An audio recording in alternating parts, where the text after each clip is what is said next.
Ну что ж, дорогие друзья, вот уже скоро наступит новый 2023 год. Примерно так я планировал начать этот ролик, но скорее всего вы смотрите его уже в феврале, потому что я немного не успел записать это видео раньше. Всех, кто смотрит это видео уже в 2023 году, поздравляю с уже наступившим Новым годом. Я попытаюсь передать атмосферу этого праздника и сравню с предыдущими новогодними праздниками в танках. Если еще не подписаны на канал, обязательно подписывайтесь, ставьте лайк и погнали!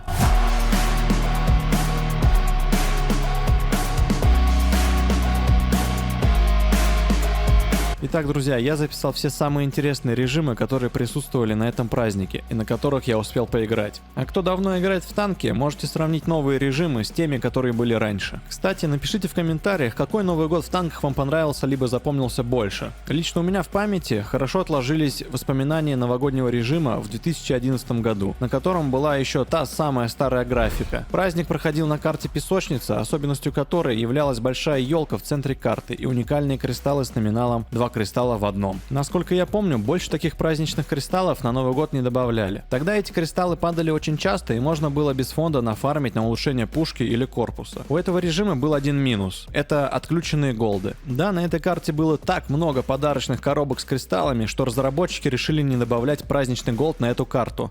Тогда игроки даже не возмущались и наслаждались атмосферой карты, потому что на других картах голды падали как обычно. Возвращаемся в 2023 год. В этом году разработчики подготовили нам 50% скидки на весь гараж и донат, а также 3 специальных режима, 2 из которых с повышенными голдами и кучу новогодних миссий. На момент создания этого видео я успел поиграть во всех 3 специальных режимах. Итак, первым специальным режимом была праздничная карта Песочница Ремастер, в которой вместо основной пушки у нас присутствовал снеговик, стреляющий снежками. Если мне не изменяет память, в 2010 и в 2011 году такой дизайн был у Smoky XT, которая была временно введена на праздник. Что касается остальных карт, новогодний дизайн на них не завезли за исключением билбордов и оформления дропа. Также не завезли повышенную вероятность выпадения голда. Повышенный голд выпадает только в специальном режиме и всего 3 дня. Вообще, я считаю странной такой политику разработчиков с праздником только в одном режиме. Было бы намного круче, если бы повышенная вероятность голда была бы на всех картах, включая про-битвы. Представьте, как бы это разнообразило игровой процесс. Ведь сейчас в матчмейкинге игрокам предоставляют всего лишь около 10 одних и тех же карт. Также, что касается специального режима, в этом году нет зимней карты с елкой. Раньше разработчики делали атмосферные новогодние карты с елкой, с видом на Красную площадь, как в том же новогоднем ивенте в 2011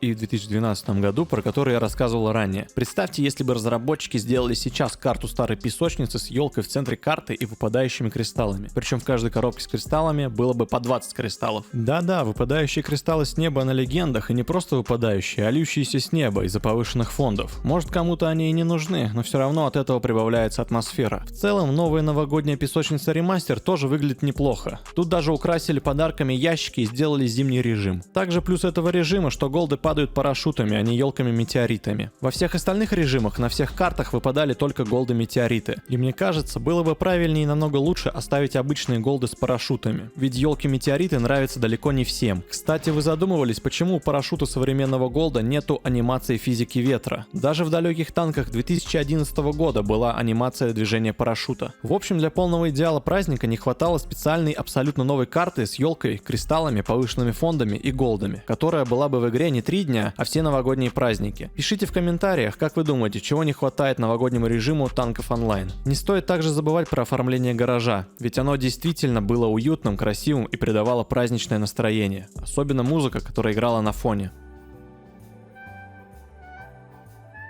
Помимо всех активностей, разработчики добавили еще одну внутреннюю игру, в которой можно было получать ништяки за конфеты, полученные в бою, в миссиях и в голдах. Да, теперь в танках онлайн существует несколько разновидностей голдов. Это обычный золотой ящик, мега голд номиналом в 10 тысяч кристаллов, голд контейнер и голд с конфетами. Также этот голд может быть с чем-то другим в зависимости от праздника. Про голды вообще в принципе можно долго говорить, и скорее всего я сниму на эту тему отдельное видео. Мини-игра называлась «Сладость или гадость», она уже стала традицией на Хэллоуин. Почему Хэллоуин? Потому что старт этой игры был 28 октября, и почти целый месяц танки онлайн находились в нерабочем состоянии. По словам разработчиков, из-за DDoS атак. Игру не могли починить целый месяц. В связи с этим сладость или гадость перенесли до конца декабря, поэтому она выпала на новогодний ивент. Чтобы принять участие, нужно было зайти на специальный сайт и авторизоваться в свой аккаунт, чтобы проходить острова и получать за это призы. Но, чтобы танк мог передвигаться между островами, ему нужны были леденцы. Эта игра была своеобразной рулеткой, в которой вас могло откинуть на несколько шагов назад. Естественно, получить все призы без доната было практически нереально. Поэтому цель разработчиков у этой игры, я думаю, вы поняли. Второй специальный режим был доступен на следующих выходных на карте Forest Remaster. К сожалению, самые интересные режимы были только на выходных, и Forest был последним интересным режимом с повышенными голдами. На нем также присутствовало новогоднее оформление зимней версии карты, но пушки уже можно было выбирать любые. Третий специальный режим был для меня новинкой.